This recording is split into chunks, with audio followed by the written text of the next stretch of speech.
उसके पास एक नायाब हाथी सरमन और एक नायाब सलाहकार आधार सिंह है। इन दोनों को दरबार में हाजिर कराने का फरमान भेजो।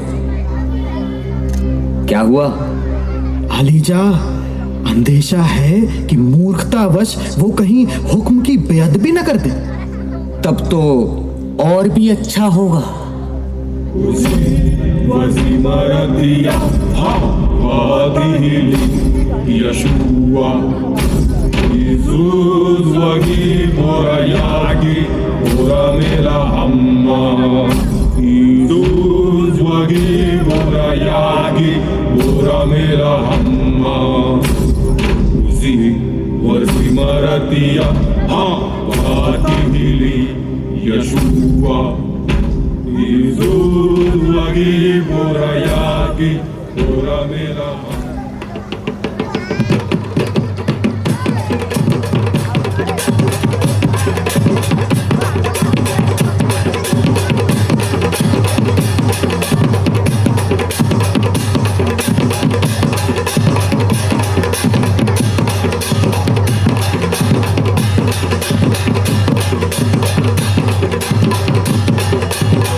महारानी, मंत्री आधार जी और महेश ठाकुर जी आपसे मिलना चाहते हैं। उन्हें अंदर ले आओ। कैसे आना हुआ आधार सिंह जी? सब कुशल तो है? महारानी, वही हुआ जिसका अंदेशा था। दिल्ली सुल्तान अकबर ने मालवा को अपने अधीन ले लिया है और वहां की सूबेदारी भी कड़ा मानिकपुर के सूबेदार आसफ खां को दे दी है। इसका मतलब ये हुआ कि अब हमारी सरहद सीधे मुगलिया सल्तनत को छूने लगी। जी महारानी, अब हमें मुगल सेना से लड़ने की तैयारी करनी चाहिए। सहमत हूं। हमारे पास तोपें नहीं हैं। तोप बनाने के लिए कुशल लोगों को ढूंढिए और दिन रात एक करके तोपें बनाना आरंभ कराइए। महारानी, मुगल बादशाह अकबर का संदेश लेकर एक दूत आया है। अंदर ले आओ उसे।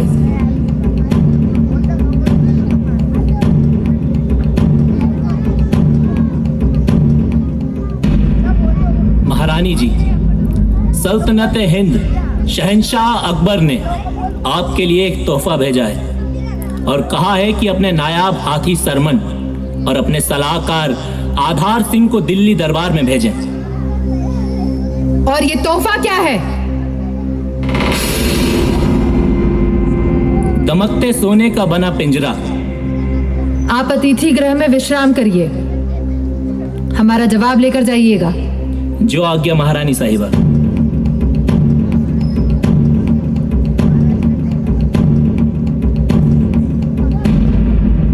जलालुद्दीन की ये जुर्रत कि उसने सरमन और आधार सिंह जी को मंगवा लिया। वो ऐसा ही करता है महारानी। तो क्या आप इन्हें भेजेंगी? प्रश्न ही नहीं उठता। और इस पिंजरे का क्या अर्थ हुआ माँ? पुत्र, जलालुद्दीन ने इस पिंजरे को भेजकर हमें संदेश दिया है कि हम उसकी अधीनता स्वीकार कर लें। सही कहा महारानी। अधीनता? उस मुगलिया दूत को बुलाओ।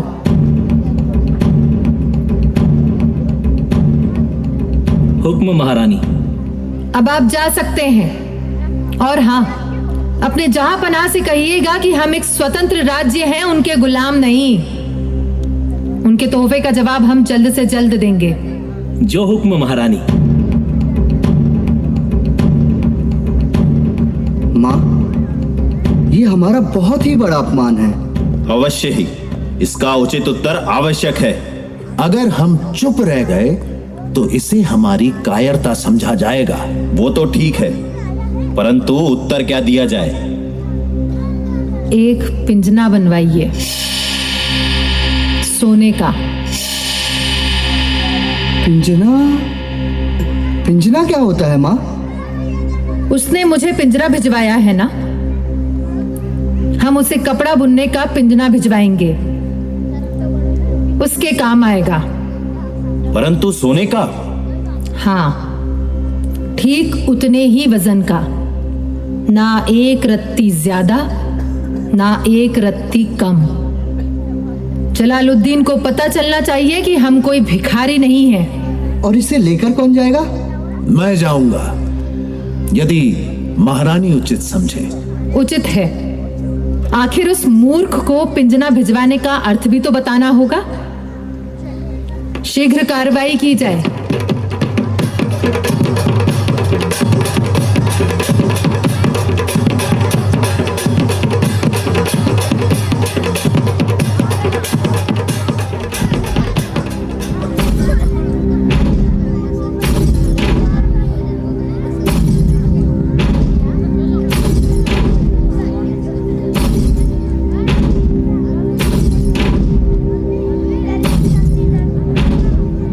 जहां पनाह का इकबाल बुलंद रहे।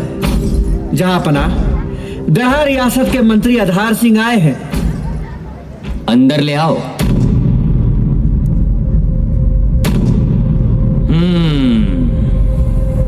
तो आप हैं आधार सिंह जी?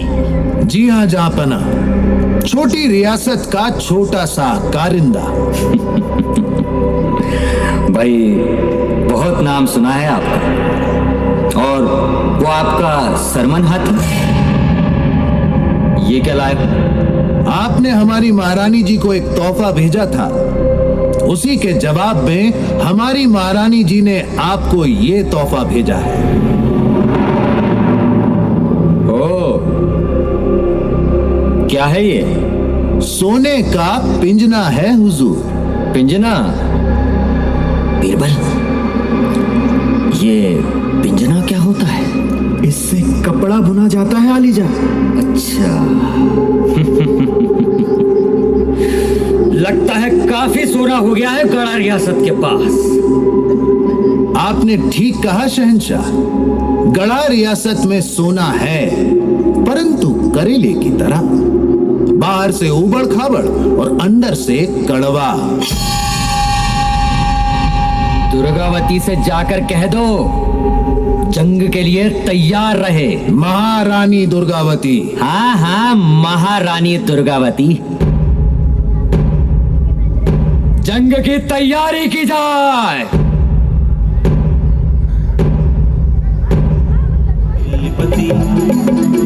दिल्लीपति अकबर के ना को चना चबाने वाली जी जय गंगा।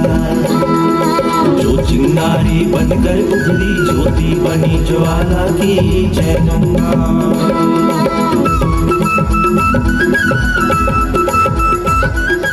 महारानी, महारानी,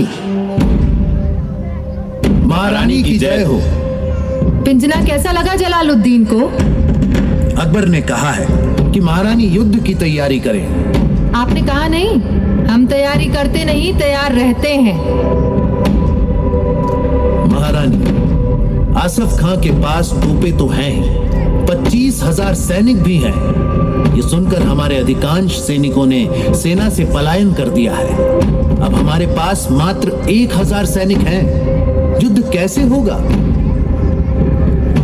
सैनिक 1,000 हो या केवल 100 हो, युद्ध तो होगा ही।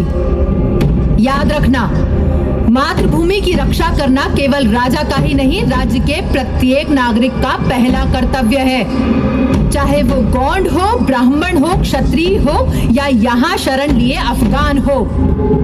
संकट के समय सभी नागरिक सैनिक हैं, केवल सैनिक।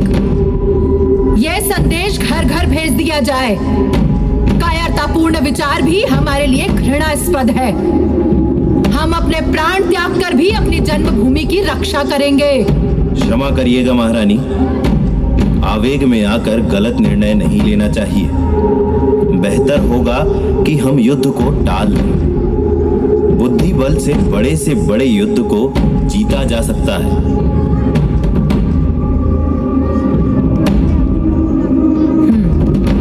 ठीक है, तो सबसे पहले हमें अपना शिविर गढ़ा के पश्चिमी जंगल की तरफ नरई में बनाना होगा। क्योंकि हम तो उस स्थान से पूरी तरह से परिचित हैं, परंतु हमारे दुश्मन नहीं। ऐसा करने से हमें सेना को बढ़ाने और संगठित करने का अवसर मिलेगा।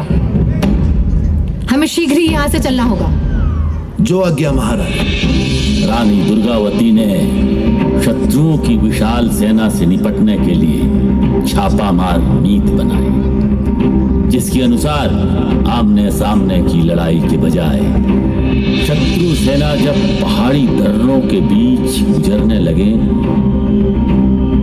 तब उन पर दो तरफा तेज प्रहार करने की नीति बनाई गई।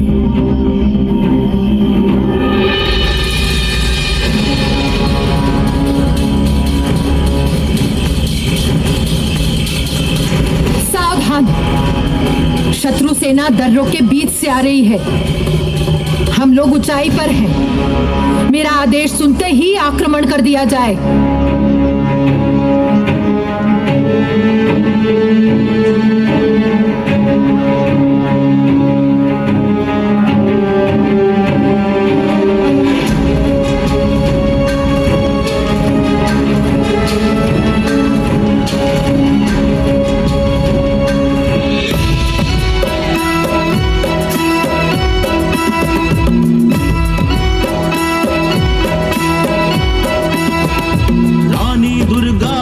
चली जो माता दुर्गा चलती जाए, रानी दुर्गावती चली जो माता दुर्गा चलती जाए। सैनिक पीछे चले हैं उनके जय जयकारा करते जाए, सैनिक पीछे चले हैं उनके जय जयकारा करते जाए। समर भूमि में आके पहुँचे और दिया झंडा फहराए, रिपुदल से जा भिड़े बहादुर जैसे आंधी पहुंची आए। रानी दुर्गावती चली जो माता दुर्गा चलती जाए, रानी दुर्गावती चली जो माता दुर्गा चलती जाए।